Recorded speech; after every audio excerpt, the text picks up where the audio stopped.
Now we will dance the dip. Gentlemen, bend your left knee a lot, reaching with the right leg to the side without shifting your weight yet. Then actively push off the left leg, shift your weight to the right one, right knee should be bent immediately. Tilt your upper body to the right side, looking at the lady, keep your arms strong, right hand supports her back.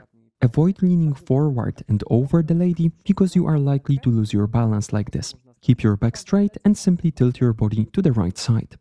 Getting out of this pose, actively push off the right leg and shift your weight to the left leg. Open the left hand and turn your palm up and your fingers toward you. Notice also that you should rotate your entire body counterclockwise, leading the lady to your left side. Bend your knees slightly and symmetrically at the same time take a step away from each other. Gentlemen, you are moving to the right side.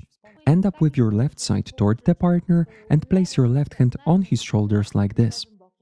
Bend your knees slightly, take a step backward with the right leg.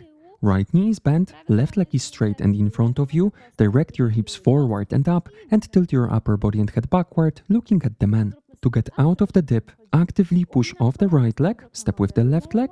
Right one getting to the man's left side, bend your knee slightly, step with the left leg getting into the opening. Let's turn around to show this part from the front as well, just to make sure that everything is clear.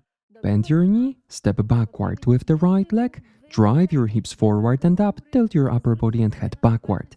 Avoid pulling the partner with you, try to stay within your own balance as much as you can.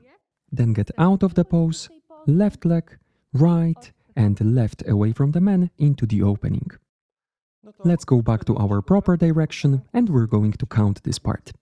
8, 2, 3, 1, 2, 3, 2, 2, 3, 3, 2, 3, 4, 2, 3.